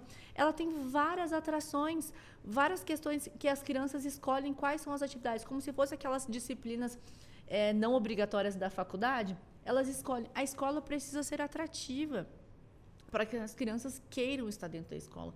E isso nós precisamos falar, porque isso é uma forma de combater a desigualdade social também. Nós precisamos olhar para as crianças e também uma maneira de respeitar as individualidades de cada criança, porque às vezes uma vai gostar mais de tecnologia, mas por que a gente não pode acreditar que tem uma criança que não quer ficar com tecnologia? Ela quer mais fazer uma aula de dança, fazer um esporte, jogar um futebol. Então são as coisas que eu gostaria de pontuar nesses meus minutos. Muito obrigada. Agora o doutor Justino Braga. Também fica à vontade uns 3 minutos, doutor Justino. Muito obrigado. Falar da educação, que é isso que nós propomos hoje, é algo fantástico. Aqui se desenvolve vários debates, várias ideias, vários pensamentos, justamente todos eles juntos para encontrar a melhor opção e a melhor situação para desenvolver a educação nesse nosso país, não é? E a gente vê aqui, nessas nossas conversas, que a preparação do professor, não é, que a instrução, que as ideias dos professores, seja em qualquer lugar, seja da escola pequenininha, seja da escola grande, tendo ali pessoas que saibam instruir, que saibam preparar aqueles estudantes ali, com certeza vamos ter boas pessoas, vamos ter pessoas com uma personalidade, com um caráter muito grande. Quando eu falo nessa questão, sempre me vem a frase de um autor, que minha memória não me permite lembrar o nome, que ele fala que há mansões cheias de miséria e há casebres repletos de nobreza, depende de quem vive lá. Então, professores, orientadores, pessoas do ensino que tenham dentro de si uma bagagem positiva, uma bagagem nobre para oferecer para os estudantes, com certeza formará pessoas de um caráter imenso, pessoas de liderança, pessoas, sabe, com um desempenho social extremamente positivo. Então, e aí por isso que eu volto a falar, o investimento em professores, o investimento em pessoas que estão ali, não é? Naquele combate direto e inicial com os nossos estudantes, é extremamente importante, porque a partir dali vai direcionar, não é, o estudante na sua escadinha até chegar, né, até alcançar a sua profissão lá futuramente. Muito obrigado. Bom, e o nosso tempo acabou, né? Mas o assunto persiste, continua evidente que vamos ter outros debates dentro dessa mesma temática e fica o convite para novas participações, doutora Bárbara, doutora Silvia, doutor Justino. Eu quero agradecer muito a senhora, doutora Silvia, pela gentileza de estar conosco neste momento tão importante e debatendo também um assunto tão caro para a nossa sociedade. Bem, foi uma tarde muito interessante, né? Essas 2 horas que nós estivemos aqui. Eu só agradeço pelo convite da Rádio Justiça, estar aqui com o senhor Walter Lima, foi assim, muito importante, é a segunda vez que eu estou aqui, me sinto honrada, e com os colegas, né, a doutora Justina, a doutora Bárbara, foi realmente, a gente aqui entrou num debate, né, que não se esgota, é um assunto que a sociedade continua, né, se debatendo, e eu espero que esse projeto de lei, né, se torne uma legislação bem sucedida, né, nós todos, eu creio, né, e que a sociedade encontre, né, caminhos para resolver essa questão da segurança pública nas escolas. Realmente aflige a todos nós, né, e nós queremos que saiam soluções da sociedade a melhores possíveis. Muito obrigada pelo convite. Doutora Bárbara Fontoura Souza, também foi um prazer. Muito obrigado também pela gentileza de estar conosco neste momento tão importante. Eu que agradeço o convite, a oportunidade de estar aqui falando sobre o Estatuto da Criança e do Adolescente, sobre essa legislação, mas à luz do Estatuto da Criança e do Adolescente, que eu digo que é a minha bandeira, defender crianças e adolescentes. Muito obrigada. E foi uma honra estar com os meus colegas aqui e com o senhor novamente. Muito obrigada mais uma vez. Muito obrigado. Doutor Justino Braga da Cunha também. Muito obrigado pela gentileza. Eu só tenho a agradecer a oportunidade, como eu disse no começo, eu me sinto muito honrado. É uma satisfação enorme estar aqui perante os senhores e as senhoras falando desse tema que nos é tão caro, que é a educação e a segurança pública. Com certeza, não esgotamos esse assunto, que eu acredito que esteja até um pouco distante de ser esgotado, mas com certeza conseguimos conduzir, né, essa oportunidade com um debate muito interessante, colocando alguns pontos de vista, sempre buscando a melhor maneira de se proporcionar uma melhor educação. Então, eu agradeço demais a oportunidade, o convite, e contem comigo. Muito obrigado. Muito obrigado. E assim nós chegamos ao fim da edição de hoje do nosso debate dentro do Justiça na Tarde. Sou Walter Lima, fiz a condução, a produção da Ana Cláudia Possati, trabalhos técnicos do Neto Silva e também do Roberto da Glória e a coordenação de jornalismo da Marcela Luiza. Muito obrigado, boa tarde e até o nosso próximo encontro. A Rádio Justiça apresentou Justiça na Tarde. Secretaria de Comunicação Social, Supremo Tribunal Federal.